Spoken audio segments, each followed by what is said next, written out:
Hi everybody, it's Stefan Molyneux from Freedomain Radio. Hope you're doing well. This is a very important presentation entitled The True Cycle of Violence. I hope that you will stay and hang into your seat for some incredibly startling information. So let's start with gender-related sentencing and conviction disparities as I begin to slowly weave together the case for the true cycle of violence. So there are 13 times as many men as women in U.S. prisons, and so some examples are of all offenders convicted in the U.S. district courts in 2003. 82.8% of the men were sentenced to prison, but only 57.5% of the women. Among offenders convicted of violent crimes, 95% of the males, but only 76.4% of the females were incarcerated.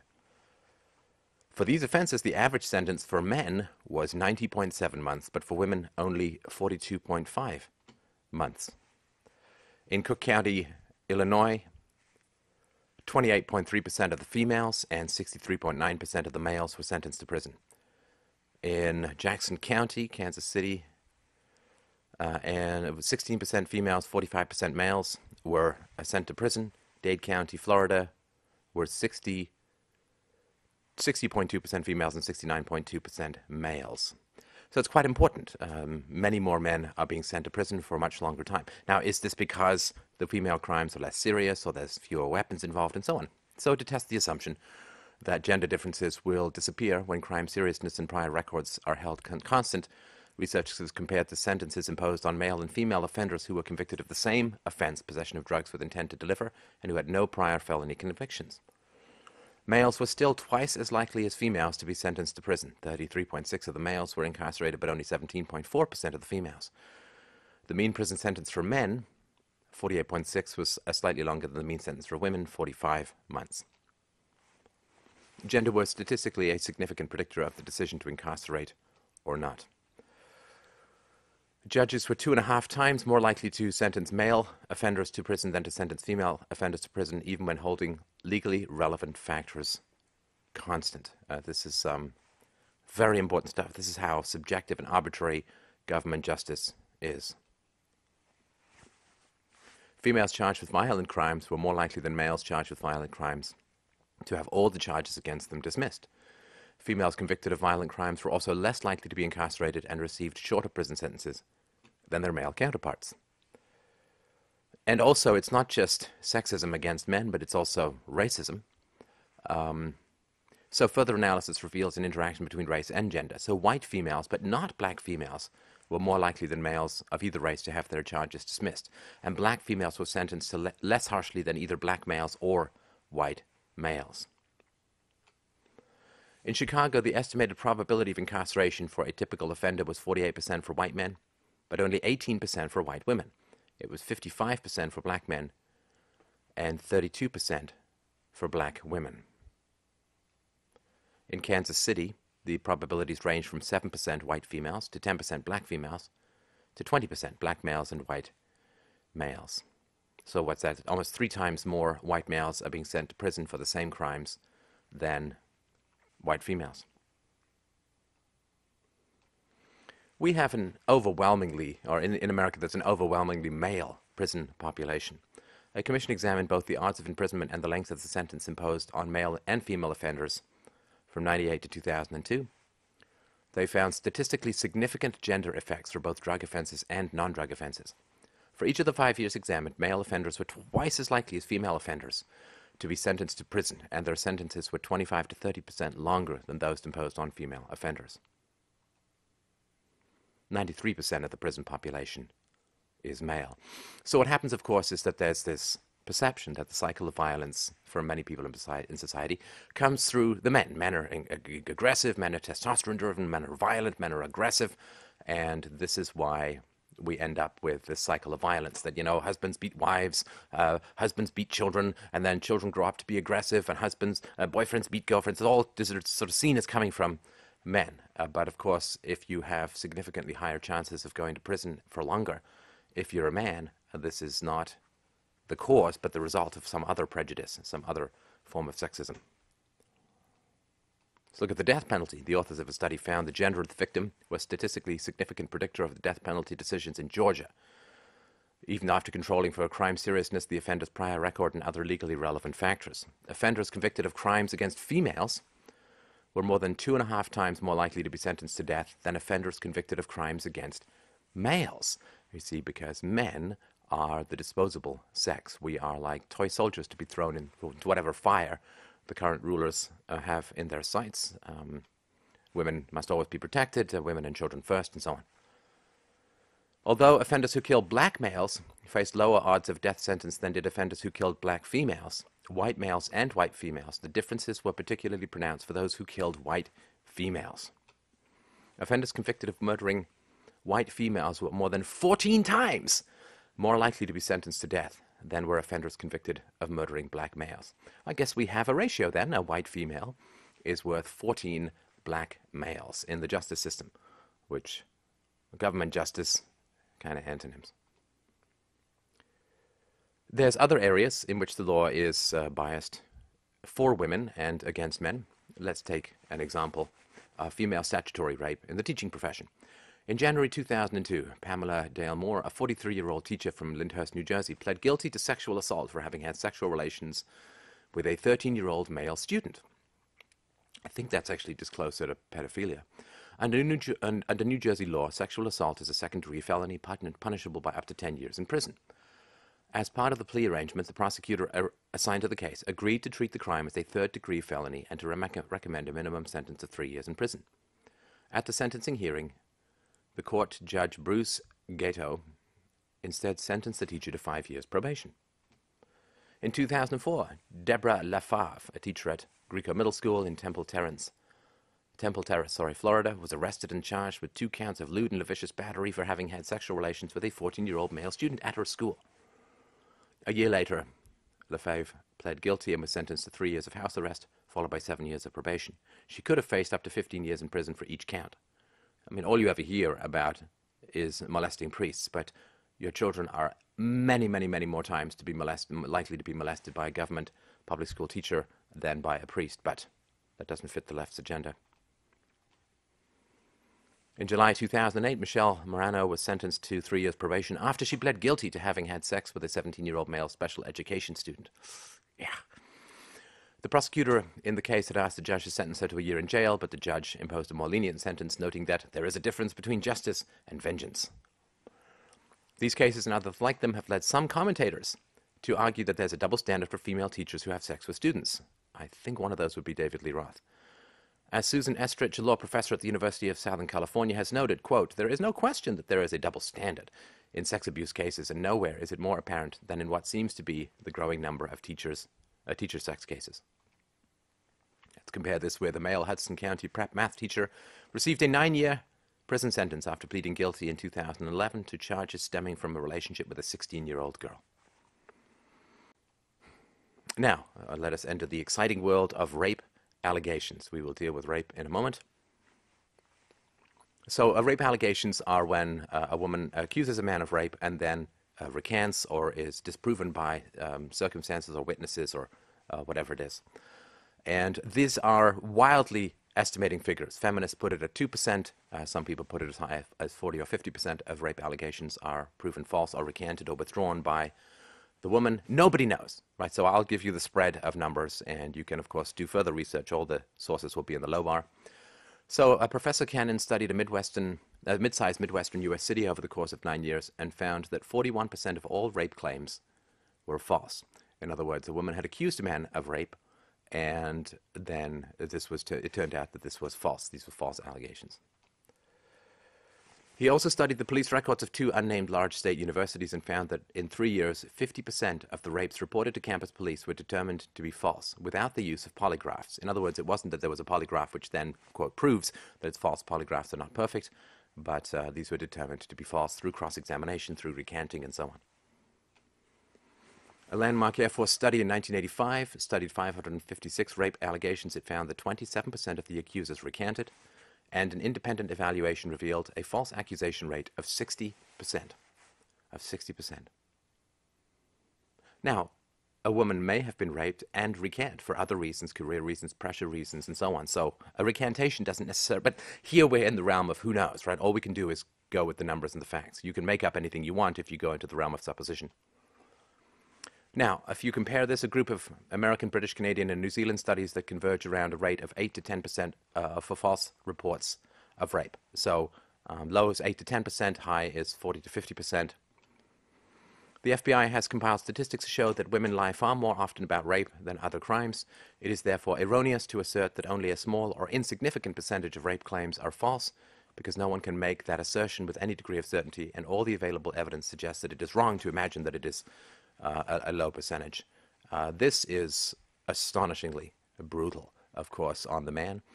If you are accused of rape, of course your life is going to be quite messy, ugly, and expensive for many years, and even if the woman recants or even if the charges are withdrawn, the stain so often still sticks. And this is brutal. And what punishment do... What was it? The woman who accused the Duke Lacrosse students of rape. It turned out that the allegations were completely false. She went on to do arson, burglary, and eventually she killed someone and is now in prison. That person could have been alive if she had been punished for the false rape allegations, which would be the case. I mean, if you would accuse someone of rape and then it turned out that you had lied, you should get the sentence that they would have gotten if it had been true. Of course, right? But this never happens. So, who is raped more, men or women? Most people would say, of course, that women are raped more, and it would be odd to even ask the question. However, this is not the case. So in 2008, there were 216 victims, not instances, but victims, and most of these victims would have been raped, or many of them would have been raped multiple times in a single year. There were almost 250,000 victims of rape in U.S. prisons. Prison rape accounts for the majority of all rapes in the U.S. The U.S. is the first country in the history of the world to count more rapes for men than for women. So, who is raped more, men or women? Why? Men are raped more. Now, before you jump into your moral high horse and say, well, you see, but they're in prison and therefore they're bad people and guilty and so on, are you going to blame the victims or people who are put in prison? Well, the U.S. federal prison population has risen almost 800% since 1980. Only 8% of them are held for violent crimes. Right, so in a fair, common law, just society, you wouldn't be thrown in jail for things like prostitution or gambling or drug use or drug selling, because these things are all non-violent crimes where there's no complainant other than the state. So, and how many of these violent crimes are related to the drug war, which is related to the profits and the illegality of drugs fueled by the drug war and so on. And before you jump to the conclusion that people who are in jail because they're guilty, you might want to remember that more than 90% of criminal cases are never tried before a jury. Most people who are charged forfeit their constitutional rights and plead guilty. Why do they plead guilty? Why? Because the truth is that government officials have deliberately engineered the system to assure that the jury trial system established by the Constitution is seldom used.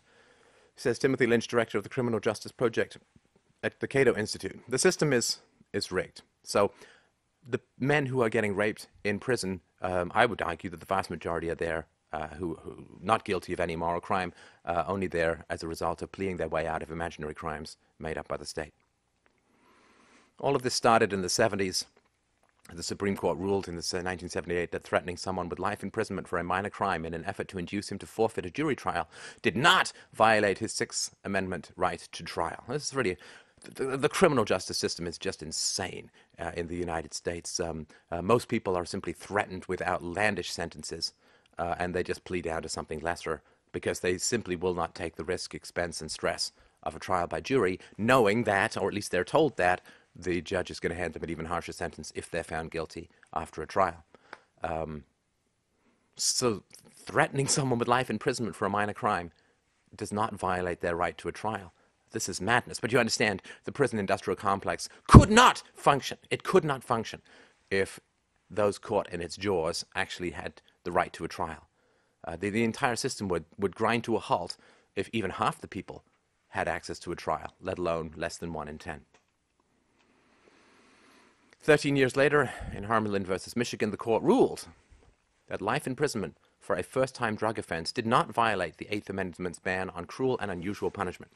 So you see, a lifetime of being raped while incarcerated for selling someone some weed does not violate a ban on cruel and unusual punishment. And people ask me, I'm an anarchist, right? People ask me, well, how would justice possibly be served without the government? That's because they watch more TV than reality.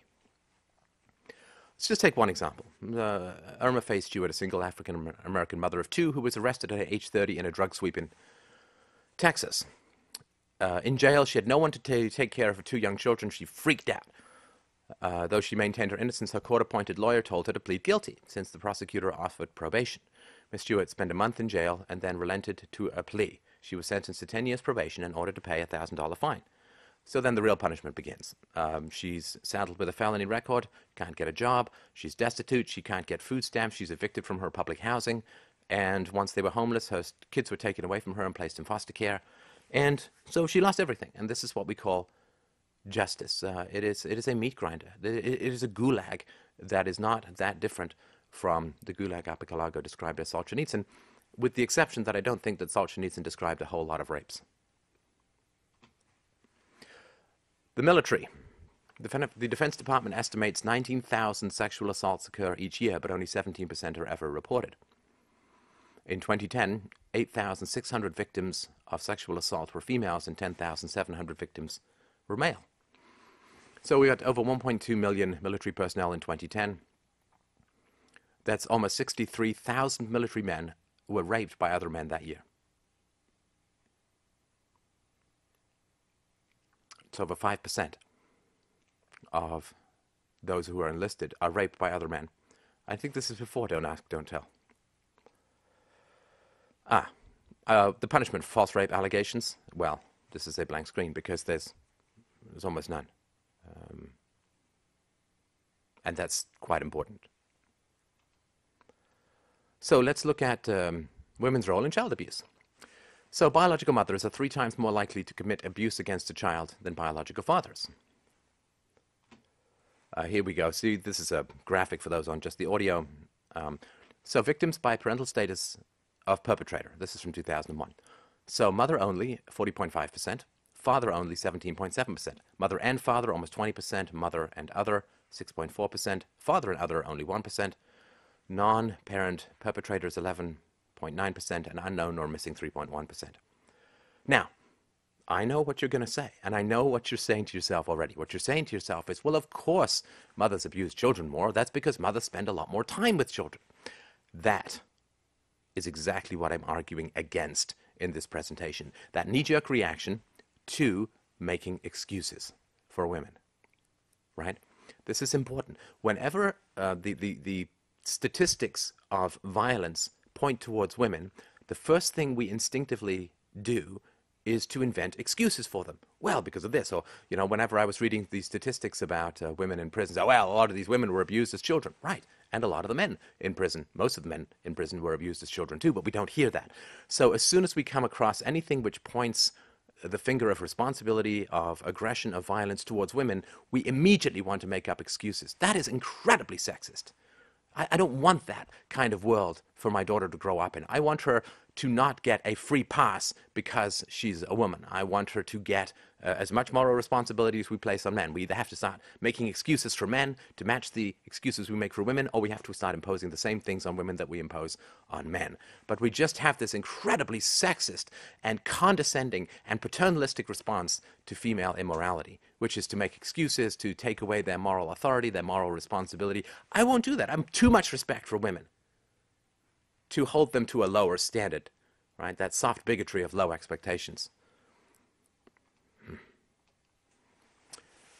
A British retrospective prevalence study of almost 3,000 young adults aged 18 to 24 found that mothers were more likely than fathers to be responsible for physical abuse, almost half of all incidents compared to 40%. In a large representative study that examined the characteristics of perpetrators in substantiated cases of child abuse and neglect in the U.S., neglect was the main type of abuse in 66% of cases involving a female caregiver compared to 36% of cases involving a male caregiver. Right, so almost twice as likely to neglect, which in many ways is the worst abuse. In a study comparing male and female perpetrated child sexual abuse using data from the 98 Canadian Incidents Study of Reported Child Abuse and Neglect, 10.7% of child sexual abuse incidents were found to be perpetrated by females. Female perpetrators of child sexual abuse could be much higher, as many cases go underreported, to say the least. Approximately 40% of child victims were maltreated by their mothers, just the mothers acting alone. Another 18.3% were maltreated by their fathers acting alone. 17.3% were abused by both parents. So, of course, you say, well, but the mothers are stressed and the mothers are, they're not getting enough support. But this is not what we say about men who abuse their children. Do we say, well, the men are stressed, the men are not getting enough support? You see this incredibly condescending attitude that we have towards women. I want to treat women as equal. I want to treat women as equal to men, which means calling them out when they are violating foundational moral rules. Let's look at spanking. Okay, so more than 90% of parents of toddlers say they have spanked their child at least once. About 61% of mothers of 3 to 5-year-olds have spanked their child in the past week. 3 to 5-year-olds. My daughter's 4.5. This is just incomprehensible. And boys are much more likely to be spanked than girls, right? So let's start talking about what's the thesis here. The thesis that we have a cycle of violence. A report came out recently, tragic, that 1 in 3 women around the world are victims of domestic violence. Why is it that men have such aggression towards women? Could it be that men as boys were hit very hard, very repeatedly by their mothers and grew up with a lot of aggression towards women as a blowback? It's a possibility. Let's at least be open-minded enough and responsible enough to the future to look at it as a possible thesis. I will continue to make it in this presentation. Spanking continues into adolescent years in places in the U.S. 40% of those in high school are still being spanked. So people in rural areas and in the American South are more likely to spank. Mothers spank children far more often than fathers do. Very important. Do early childhood experiences of being hit, do they have an effect on how we grow up in terms of aggression and our perception of the opposite gender? If the opposite gender is the one who's hitting us the most, of course it does. Is this ever talked about in the cycle of violence? No. The economic status of a family makes no difference in the odds of spanking. I've heard some differing reports on this, so take that with a grain of salt. African American parents are more likely than white parents to use corporal punishment. This is something I've never understood about the black community. I mean, why do you continue to let the white man's God justify you hitting your lovely black children? It makes no sense to me. I mean, if you really want to be free of the white man, get rid of spare the rod, spoil the child. Conservative Protestants are more likely to use corporal punishment than parents with other religious affiliations. Religious fundamentalists are more likely to spank or hit children than other belief systems. And parents who value positive reinforcement tend to view spanking as inappropriate. Well, it's not inappropriate. It's immoral. You hit a child, my God. Let's look at maternal spanking. So, in India, only 22% of fathers spank their children, while 78% of mothers do. Again, this is self-reporting, and we would assume that it's probably higher. I would imagine more mothers say that they don't spank when they actually do, rather than say, well, I do spank when they don't. So 2011 study indicating the percentages of mothers who spank their children increase with age. So 15% of mothers spank at 12 months, 40% at 18 months, and 50% at 20 months. Can I just say something here? I mean, I can't believe it's the 21st century, and this still needs to be said to at least half of the women who are taking care of babies. Moms, can you please stop hitting your babies? I find it astounding that this even needs to be said at this point in human history. Moms, can you please stop hitting your babies? Because remember, a power disparity is a bad thing, right? So a husband who beats his dependent wife, who hits his dependent wife, is doing bad because he has more power, and right? But you as an adult wife have infinitely more power than a baby does, right? So if power disparities mean that you have to have greater moral sensitivities, and there's no greater power disparity than that between a parent and a baby, then perhaps you can listen to your own complaints about men and stop hitting your babies. Would that be something you could perhaps consider? Because we're all going to have to live in the world that these catch and release babies grow up into being. So fathers who were spanked as children are actually less likely to spank their own children. Mothers who were spanked when they were young are much more likely than fathers who were spanked when they were young to continue to hit their own children. So dads learn, moms repeat.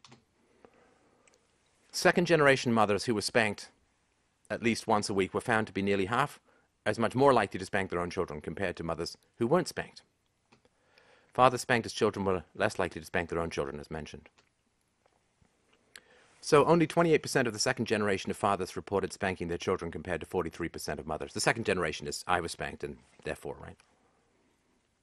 So moms are hanging on to this spanking like grim death. And I repeat, for the sake of the peace of the world and the future and the stability of your relationship with your children when they grow up, please stop hitting your babies. Would you maybe put that on the list of things to get done this week? I've done a whole presentation, I'll link it to this, on the effects of spanking. But this is, since the post-war period, that the statistics, the research, all relentlessly the same, that spanking is destructive to children. Right? Moms freak out about BPA and baby bottles, but then will just continue to hit their babies.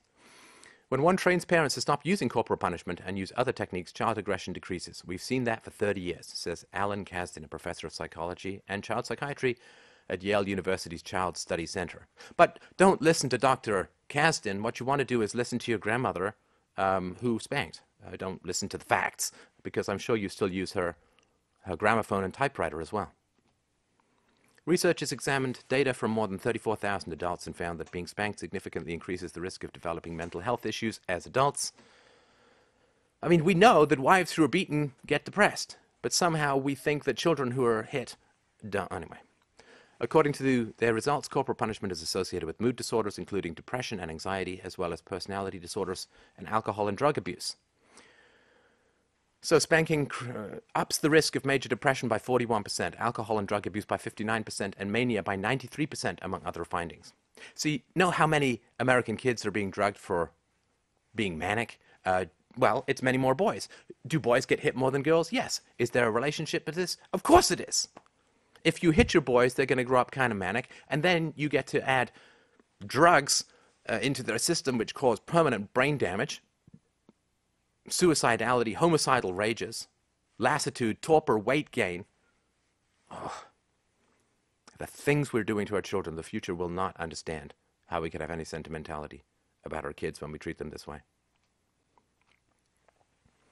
So 94% of 3- and 4-year-old children have been spanked at least once during the past year, according to a study.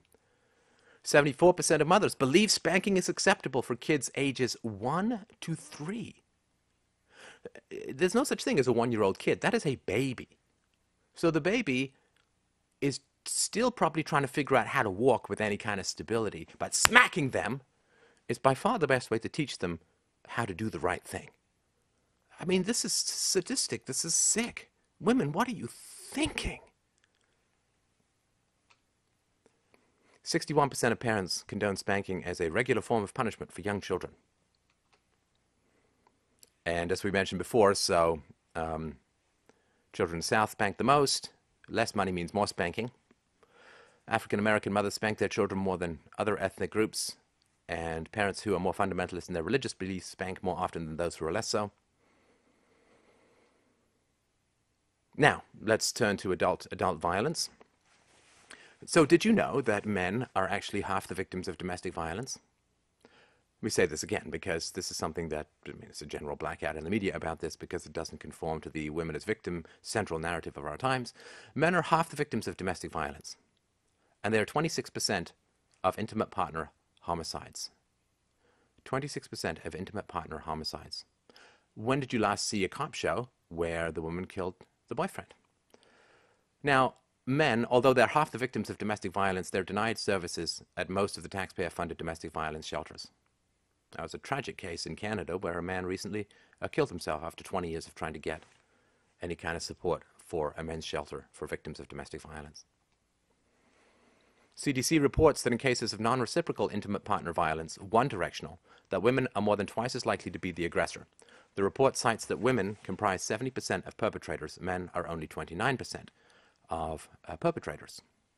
But you see, women have to portray themselves as victims because, in general, when a group begins to portray itself as a victim, it is to cover up victimization that they're doing elsewhere, right? So because women don't want to be called out on hitting their own babies and children, they have to pretend that they're victims all over the place so nobody will. Well, I'm sorry, but I am an empiricist and I follow the facts. And of course, women do say that they're so terribly oppressed and so on. In 2010, women have the majority of wealth in America. Women influence 2 out of every $3 of the $3 trillion spent in the U.S. each year. Women control 88% of all purchases. Men pay the majority of Social Security taxes and are outlived by 6 years by women. There's no compensatory mathematics for this. And I don't want to go into all of these numbers. You can find them all over the place on the web about the degree to which men are shortchanged in society. Again, it doesn't matter because men don't matter still. We have this incredible sexism towards men. Let's talk about paternity fraud. This is a very interesting topic. This is something that came about somewhat more recently, although it's been talked about even in biblical times. So geneticists have stumbled upon this phenomenon in the course of conducting large population studies and hunting for genes that cause diseases, such as cystic fibrosis. So in cystic fibrosis, both parents need to have a particular gene. And so if a child is born with cystic fibrosis and the mother is tested positive, if the father tests negative, that means that the father is not the father, right? I mean, the in-house father is not the biological father. So geneticists have found full siblings to be half-siblings, fathers who are genetic strangers to more than one of their children, and uncles who are much closer to their nieces and nephews than anyone might guess. And these are lumped under the heading of pedigree errors. These are mispaternities, false paternities, and non-paternities are all science jargon for the unwitting number of us who are chips off someone else's block. In the research world, when scientists come across a father in a mismatched family, they toss their sample. If pedigree errors are not caught, they could wreak statistical havoc with a study. So people have made careers designing software just to catch the number of children who are passed off as some guy's child by the mom who isn't in fact that, right? It's important if you're doing statistical studies of the prevalence of genetic diseases to find out whose genes they actually are. And people are coming across some pretty shocking numbers. So some peg the range at 5 to 10%. So 5 to 10% of us are being told that someone is our father when that person is not in fact our father. Others, such as Jeanette Papp of the University of California at Los Angeles, feel that 15% is reasonable for the Western world. So 15% of us are being passed off as someone's the son and daughter of some guy. It's not that guy. So about 1 in 10 children are not fathered by the man who appears on their birth certificate. According to a recent study in New Hampshire, as many as 30% of those paying child support are not the biological fathers of the children being supported. 1 in 25 children are conceived with more than one man's sperm in the mother. In fact, the design of the penis has been suggested as being designed to scoop out other men's sperm and deposit your own in the mom. Classy. The American Association of Blood Banks reports that 30% of men who suspect they are not biological fathers are right. Now, this is an unbelievably egregious crime. To say to a man that this is your son when it's not, or there's a good chance that it's not getting the paternity test, is an unbelievable crime because it robs a man of decades, of hundreds of thousands of dollars, of the chance to pass off his lineage, of the chance to start again with somebody new, and it means that you have to lie to him every day of his life for the rest of his life or the rest of the time that you're together. It is an unbelievable crime of soul-raping fraud. But in the UK, it's actually illegal to get a paternity test without the mother and the child's permission. Can you imagine if 1 in 10 moms went home from the hospital with the wrong baby because the hospitals just mixed them up or switched them around or sold them, right? If 1 in 10 moms went home with the wrong baby, everybody would go completely insane. But if 1 in 10 fathers or 1 in 10 kids is told that his father, no, if the woman lies about this to the man, well, it's illegal to even test, you see, because of this prejudice, or men's feelings don't matter, right? Men are just workhorses to provide resources to women. In 2004, a South Korean man was awarded $42,000 for pain and suffering when a DNA test showed that his ex-wife's paternity claim regarding their child was false. This is a Mr. Doe. It's not a pseudonym, actually, that's a Korean name, I guess, who had married a Miss Doe based on her paternity claim, right? So she went to him and said, this is your child. So he started a lawsuit against the hospital for switching his child at birth because he couldn't imagine that the woman would lie about something so astonishingly important. but then she confessed to having been pregnant with another man's baby. Some of the reasons are, a woman finds she's dating a lot of guys. She finds out she's pregnant. She basically picks the richest guy and says, this is your baby. There are lots of other reasons too, but... a British survey conducted between 1988 and 1996 confirmed the 10% figure. This seems high to skeptics such as Dalhousie University geneticist Paul Newman, although, love your salad dressing, although even he admitted that my colleague, who's a woman, tells me women have no trouble believing it. It's the men who can't believe this amount of lying about paternity. Bernard Dixon, a specialist in health, law and policy at the University of Toronto, said that in another British example, the non-paternity rate was 3 times that, 30%. So here's an example. In the early 1970s, a school teacher in southern England assigned a class science project. So the students were supposed to find out the blood types of their parents, and they used that information to deduce their own blood types, because a gene from each parent determines your blood type. And in most instances, only a certain number of combinations are possible. Instead, 30% of the students discovered that their dads were not their biological fathers. In other words, that the mothers had lied to the fathers about paternity. So between 30 and 50% of women cheat on their partners, says Dr. Lipton, a psychiatrist with the Swedish Medical Center in Washington. He wrote The Myth of Monogamy. She wrote The Myth of Monogamy with her husband, David Barash. And what is the law here? Well, a large majority of states in the US, 38 in total, still have laws on the books that require a man to pay child support, even with DNA evidence showing he is not the father, right? Because men's feelings don't matter. And the fact that a man might actually want a biological child and not pay money to a woman who lied to him and had affairs and slept with other men and then passed off a child as his, doesn't matter. The man's feelings don't matter because he's just a workhorse. He's a resource provider. Like you don't ask the coal if it wants to be pulled out of the ground. You don't ask the man whether he wants to pay child support for a child that's not biologically his. This is an old tradition, right? So in the past, why is marriage an important institution? Because men can't be sure of paternity. So the man gives massive amounts of resources to raise his children, and the monogamy of the marriage contract is the way that the man can determine that the child, like all women know, Strindberg wrote about this years ago, all women know that the child is theirs, right? But men don't know. And the whole point of the marriage contract was that if you're married to a woman, those are your kids. That's the whole point of the monogamy thing, right? So there's an English common law doctrine that a married man is always legally presumed to be the father of a child born of the marriage. Now this, of course, is before you could get paternity tests. Now you can get paternity tests. We don't need this box, right? But if you're going to dissolve marriage, then you need to introduce paternity testing. I mean, when babies are born, they already test them for like 40 various things. Why not spend the $40 in tests for the genetic reality of the father? I mean, why not? It's important. It's important. It's not just important emotionally. It's important medically. To know who your actual father is quite important, because you may be looking at the family history of somebody who's not actually genetically related to you. Quite important. Well, why won't they throw this test in? Because men's feelings don't matter. So Dr. Lipton said the moral transgression of infidelity cannot compare with the deception of lying about paternity. She thinks paternity fraud should be considered a crime of the highest order. Reproductive deception is morally similar to rape, Dr. Lipton said. If you trick someone into raising a baby not his own and he puts 20 years of his life into an endeavor based on a falsehood, that is appalling. It is. It's completely appalling.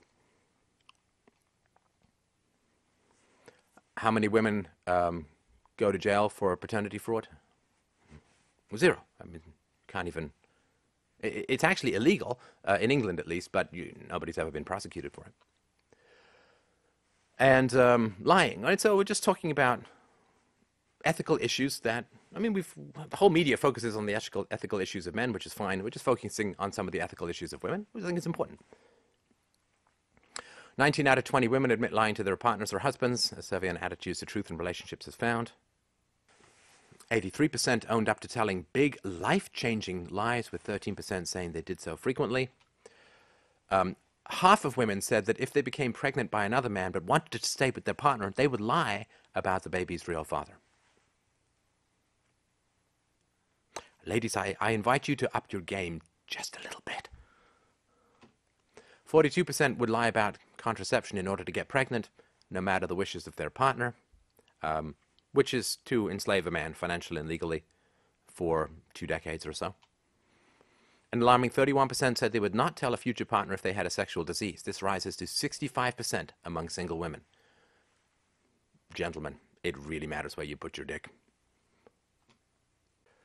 So 98% of teachers in pre-K and K programs are women. Among full-time and part-time public school teachers in 07 to 08, over 3/4 of them were female. So it's only a quarter of U.S. teachers are men, and they're heavily concentrated in the upper grades.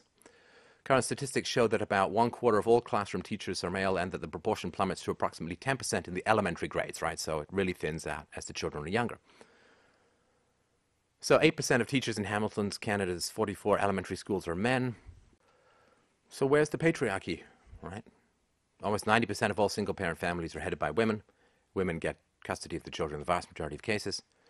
Now, many female teachers, according to researchers, have a pretty low tolerance for boys, who are more active and like competition, according to psychologist Michael Thompson, co-author of the 2000 book, Raising Cain. So he said, it's very hard to change the suspicion of men who are going to elementary education when there are so few of them, he said. Schools ask me to talk to men on their faculty, and when I sit with them behind closed doors, they say the moms look at them like potential pedophiles, like, why do you want to work with children? Well, can you imagine that? Imagine moms sitting down with the principals and saying, you know, I really don't want a black man teaching my children because black men, a lot of them are pedophiles. I mean, that would just be astonishing racism. No. See, Jews can't be kindergarten teachers because Jews are very grabby of children's genitals. I mean, that would be incredible anti-Semitism. But it's men, so it doesn't matter, right? So, this is some of the female culture that is inflicted upon boys, right? The boys are growing up. Single mom households, daycare workers are almost all women. And I mean, I worked in a daycare when I was a teenager, and I was just swarmed by daddy-hungry kids. And I mean, actually, I've really enjoyed it. I think it did some real good. But I was like the only male in the whole place. And so there's a female culture when you grow up in a single mom household, and and when you're a single mom household, you're around a lot of other single moms, right?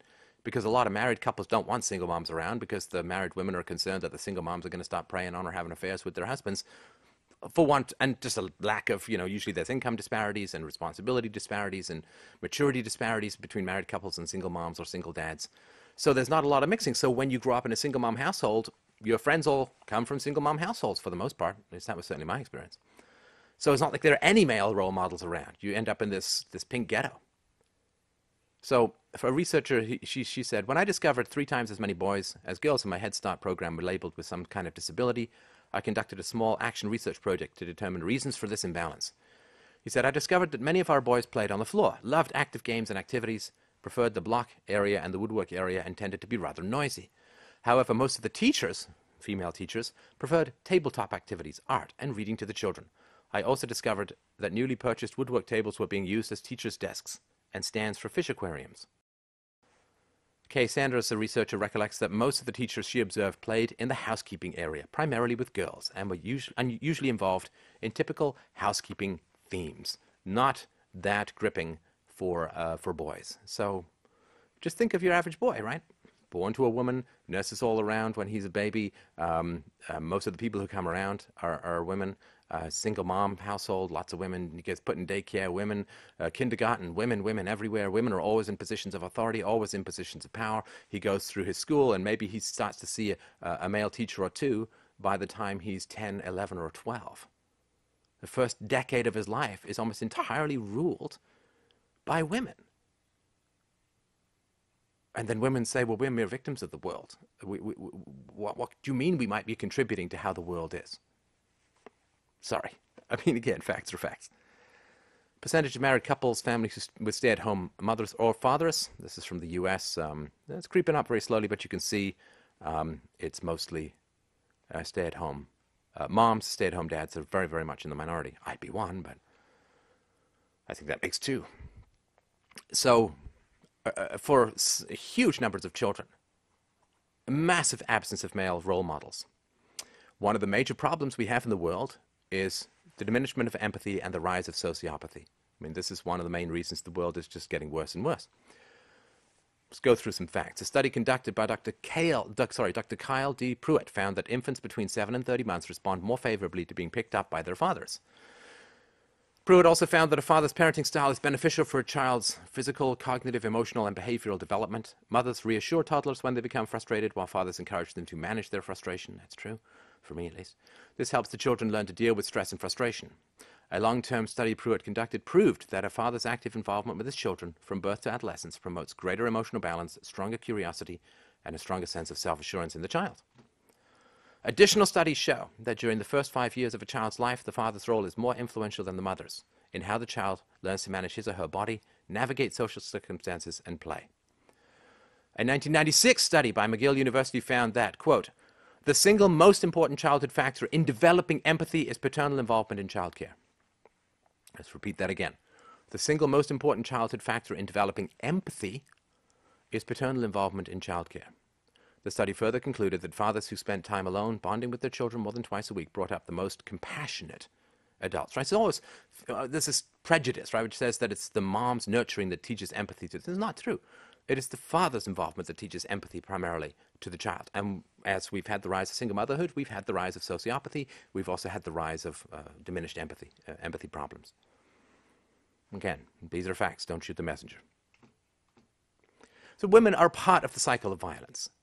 Women have an overwhelmingly dominant effect on early childhood experiences for the entire human race, and it's been growing and growing in the West.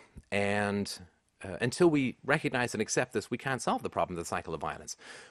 Women who are beaten, it's terrible, wretched, monstrous, awful. But the question is, why are men aggressive towards women?